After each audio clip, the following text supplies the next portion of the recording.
les questions de sous-développement, du chômage des jeunes, les locaux de la santé, en tout cas de ces préoccupations du peuple. Mais c'est une parenthèse de commentaire. Donc on arrive sur les locaux, après on a tout de suite été segmenté. Les Sénégalais, vous avez de ce côté, le Burkinabé, voilà, les étrangers de ce côté, les Français et autres, parce que les journalistes comme ici, si vous venez arrêter ici, vous trouverez des Français, des Anglais, parce que toute la presse internationale est là. Donc chacun, on nous a triés, et les Congolais aussi de ce côté. Après tout de suite, ils ont commencé à prendre des photos, voilà. Je vous ai pas mis les détails. Et on a été retenu, tout de suite, il faut dire aussi qu'ils nous ont mis à l'aise. Ils nous ont amenés dans une salle de réunion. En tout cas, nous les Sénégalais, venez, amenez-les à la salle de réunion. Parce que l'administrateur général de l'Agence nationale des renseignements est venu dire qu'il faut les amener à la salle de réunion. De là, on nous a appelés. Et quand on est venu, il nous a demandé qu'est-ce que vous êtes venu faire. On lui a expliqué tout le projet, et de manière très claire. Tout ce que je vous ai expliqué là. Il nous dit, mais pourquoi, en arrivant ici, vous n'avez pas expliqué, comment dirais-je, à l'aéroport, vous n'avez pas indiqué que vous allez loger à l'hôtel Vintage. On dit, vérifiez bien vos informations. On a indiqué à l'aéroport qu'on allait à l'hôtel Vintage, parce qu'on savait où est-ce qu'on allait loger le minimum, avant de se déplacer. Elle dit, ah ok, je saurais faire ça. Après, il nous a dit, bon, en attendant, vous restez ici, le temps qu'on enquête sur pourquoi vous êtes venu ici. C'est la seule information que nous avons reçue. On ne savait pas pourquoi on a été arrêté, on ne savait pas les motifs, on ne savait pas quelle charge poser sur nous. Donc, c'est comme ça qu'ils nous ont amenés par la suite dans un appartement, mais toujours dans les locaux de l'Agence nationale des renseignements, qui faisait office de cellule. Où on était gardé, il y avait des matelas, 3 matelas, chacun avait son matelas, et on est resté là-bas. Donc, on est resté là-bas jusqu'au lendemain.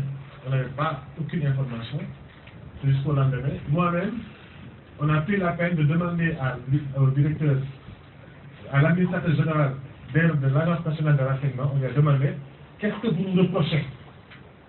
Il nous a dit on ne vous reproche rien du tout. Mais on n'est pas au courant qu'en même temps se tenait une conférence de presse où on nous présentait comme 4 commandos venus de l'Afrique de l'Ouest qui venaient déstabiliser le Congo. Donc nous, on ne savait pas ce qu'ils nous reprochaient et pourtant on nous regardait comme des créatures. Donc c'est comme ça, on est resté le lendemain. Toute la journée, il n'y avait rien eu. On est resté comme ça sans info.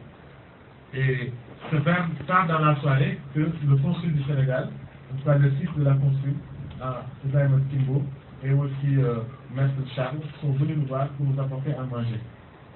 C'est dans la soirée vers 21h, 22h. Mais comme on n'avait pas nos montres, on n'avait rien, on ne connaissait pas l'heure.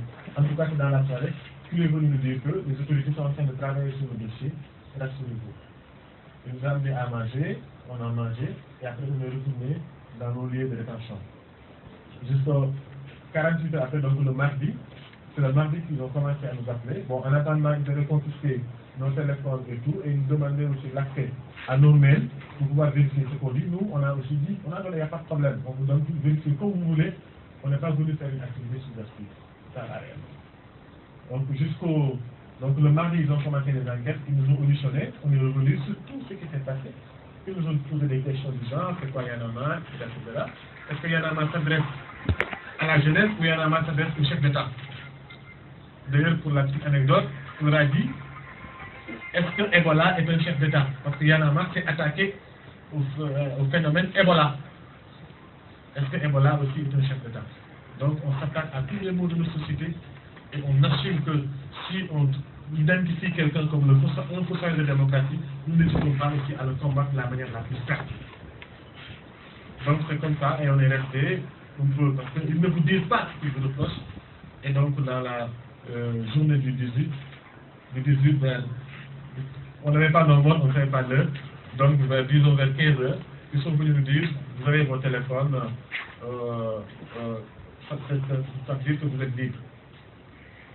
Donc libre, ça veut dire qu'on vous a remis à la direction de police de l'immigration, qui nous a conduits dans un loto avec, ils nous ont présenté d'abord une caméra, on n'a pas identifié cette caméra, en tout cas on nous a demandé de rester debout On est resté debout comme ça, on nous a filmé. Et cette caméra nous a suivis après jusqu'à l'aéroport. Et à l'aéroport, on nous a conduits. On n'a pas fait des formulaires là, on est passé derrière, directement sur le vol de British FM Bruxelles. FM Bruxelles qui nous a conduits à Bruxelles, où on a fait une pause de 3, 4, 5 heures de temps avant de rejoindre Dakar hier à 16 heures. Donc voilà un groupe